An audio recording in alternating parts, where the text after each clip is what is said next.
Hola a todos, en esta oportunidad quiero exponer unas cuantas ideas referente a la historia de la evolución de la radio en el mundo y en el Perú.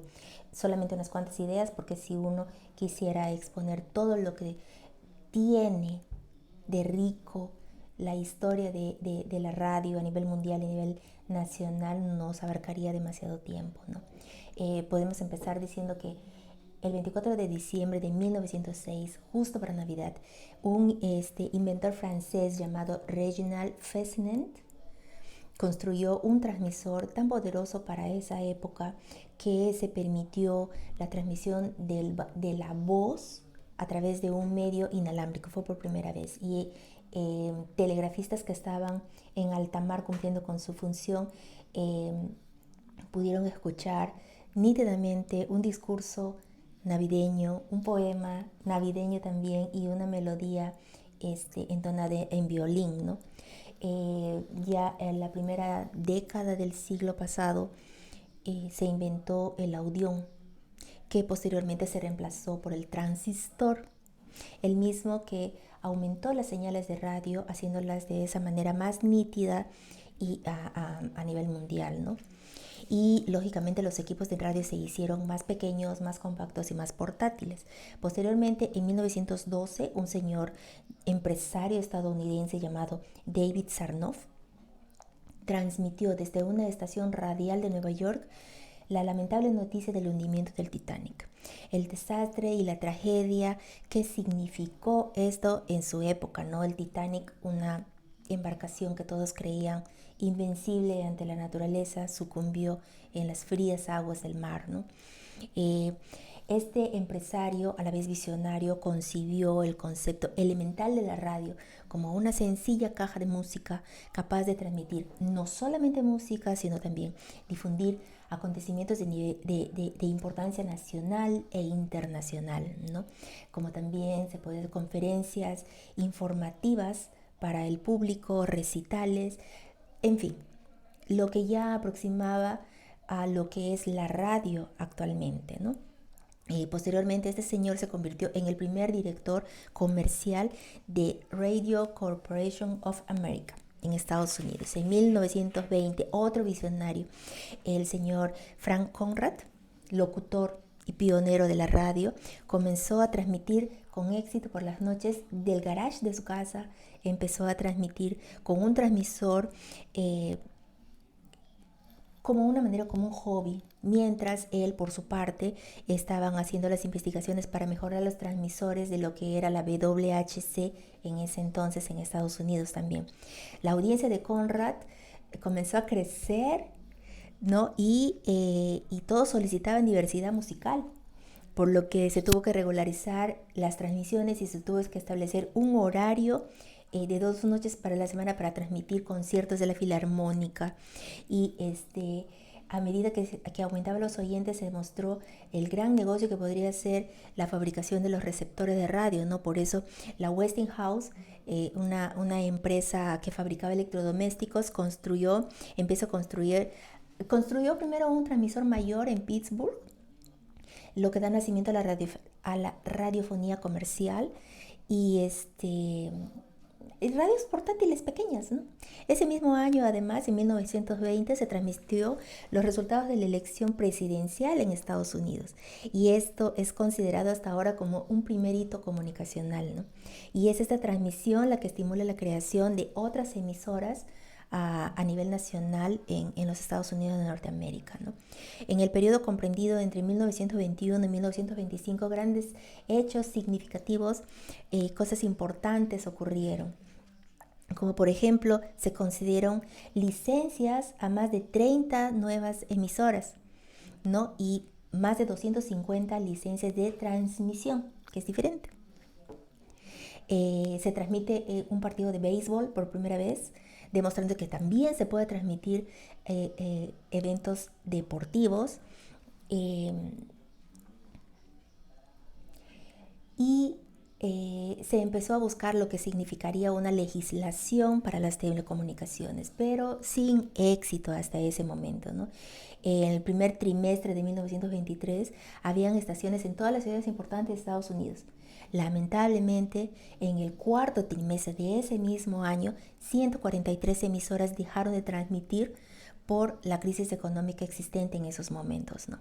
En 1925, ya superando un poco ese tema, las bandas de frecuencia estaban repletas y había más de 175 emisores esperando licencia.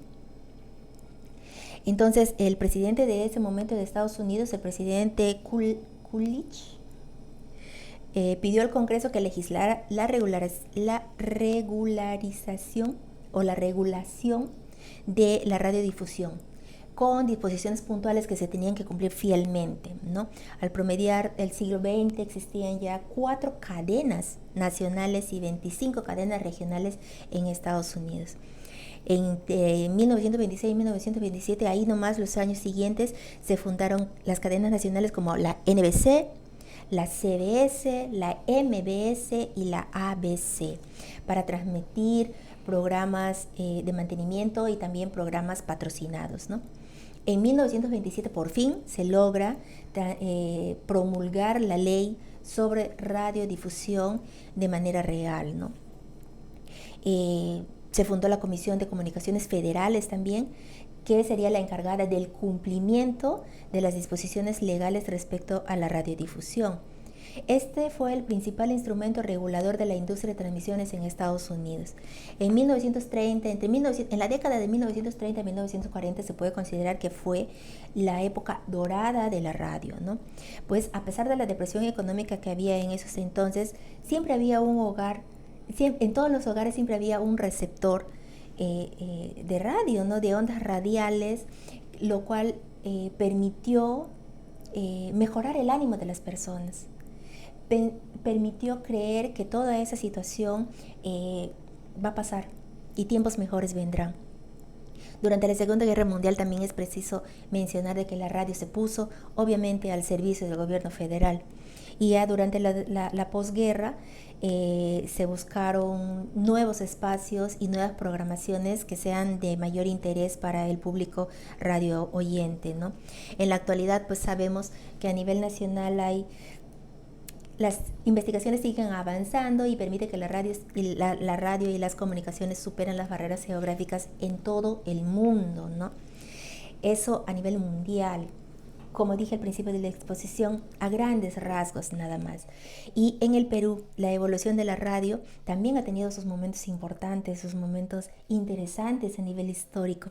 En 1924 empezó nuestra historia, con Lisandro Vargas Escalante y otros radioaficionados en Lima que construyen receptores, y se escuchaba en onda corta una emisora que venía desde Estados Unidos, desde Pittsburgh, la estación KDKA. Esa era la estación que se empezó a escuchar en Lima, ¿no? Ya en 1925, en junio, o sea, a mediados de ese año, el presidente Leguía, los avances en la radio se continuó, ¿no? Es así que en 1925 se escucha la primera prueba de la estación peruana de la OAX. Y en junio de ese mismo año, el presidente Leguía inaugura oficialmente esta estación, ¿no? Que es la predecesora de Radio Nacional del Perú. En 1926, lamentablemente, es bien complicado mantener el mantenimiento de una radio, y más todavía teniendo en cuenta que es una empresa que en ese momento era una empresa incipiente, una empresa que recién estaba comenzando, que nadie entendía a ciencia cierta cuál era el mejor manejo de la radio como empresa. Entonces, la OAX tenía una quiebra en ciernes, una quiebra eminente. Entonces, es por eso que el presidente la transfiere al Estado. Y en 1926 pasa a depender de la Dirección de Correos, que depende del Ministerio de Gobierno y la Policía. Y obviamente la radio se pone al servicio del gobierno y se empiezan a transmitir mensajes presidenciales sin dejar de lado el lado cultural, ¿no? Que era una de las prioridades de la transmisión de ese momento.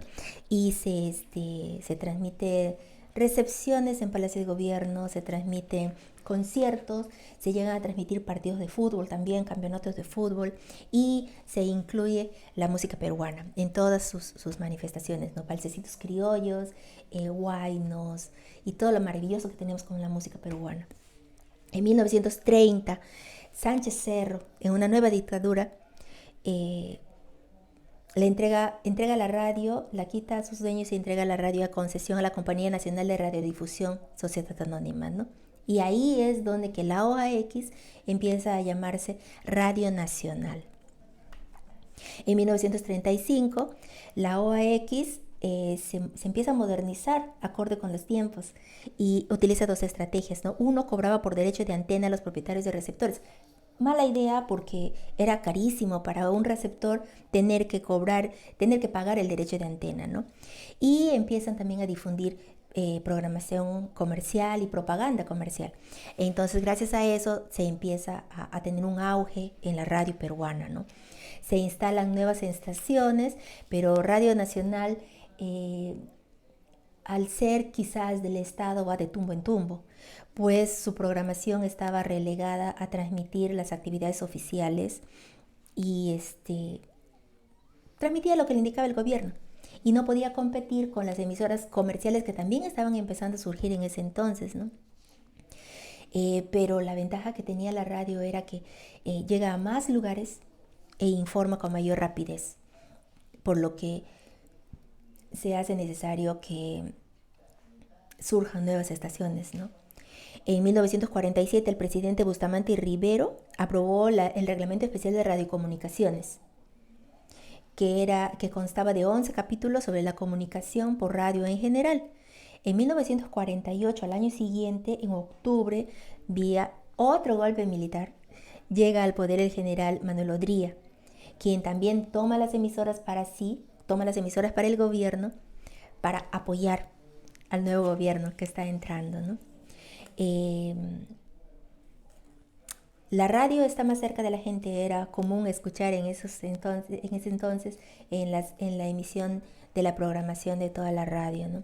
Cuenta con miles de oyentes y empieza a mostrarse como el medio de comunicación más masivo y más eficiente, y se convierte casi en una necesidad pública, ¿no? Como una fuente de información. En 1957, el presidente Manuel Prado aprueba el Reglamento General de Telecomunicaciones, cuyo último capítulo estaba destinado específicamente ya para la televisión, que se venía como un nuevo competidor para la radio, ¿no? Y con este reglamento se nota que se necesitaba un mayor esfuerzo para ordenar y establecer las bases del futuro de la radio. En ese entonces en Lima ya había 14 emisoras con locutores y animadores que trabajaban en una emisora y en otra emisora, sin ningún problema. Solamente el problema, que podríamos decirlo así, era la aparición de la televisión, porque se presentaba como el mayor competidor y capaz quizás de tumbar lo que era la radio, ¿no? Ya en 1958 y 1960, con la competencia de la televisión, la radio se ve obligada a cambiar y diseñar nuevas estrategias para contrarrestar el boom de la televisión. Una de ellas fue lograr la cobertura nacional, ¿no? Superar las barreras geográficas tan difíciles en nuestro país y conseguir más público. Para esto la tecnología obviamente fue la mejor aliada y fue determinante en esa decisión. Una de las emisoras que aprovechó al máximo la tecnología fue en ese entonces Radioprogramas del Perú. En 1971 se aprueba el decreto ley 19020 llamada Ley General de Telecomunicaciones, que disponía que el Estado sea propietario del 51% de las acciones de los canales de televisión privados y del 25% de las radioemisoras privadas. Este control se centraba en la labor informativa nada más, aunque dejaba alguna libertad en la programación musical que debía básicamente ser peruana, ¿no? En 1980, ya con el arquitecto Fernando Belaúnde Terry, que cuando fue elegido presidente de la República, se restituye a sus verdaderos propietarios, los medios de comunicación, y ahí es donde que empieza una nueva era para la radio. En 1981 ya tenemos que en Perú habían 209 emisoras, 191 en AM y 18 en FM. Y el 89% de hogares peruanos tenían por lo menos una radio, aunque sea chiquitita, aunque sea pilas, pero tenían una radio con la cual estaban informadas y con la cual se entretenían en sus momentos de ocio, ¿no?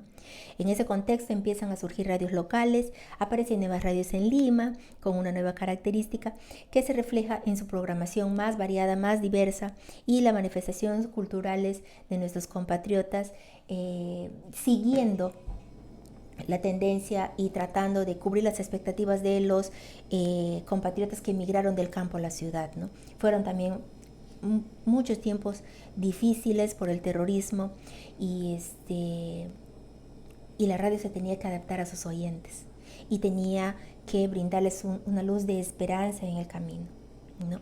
Radioprogramas en ese entonces deja las radionovelas y entra los programas informativos hasta que se convierte en una emisora noticiosa e informativa por excelencia, ¿no? El gran éxito obtenido y el avance tecnológico y la manera de manejar la empresa de RPP la convirtieron en una primera estación radial de Perú que se conectó a un satélite. Actualmente existen más de 1.200 estaciones de radio. De esas, 712 son frecuencia modulada, 48 de onda media y 137 de onda corta.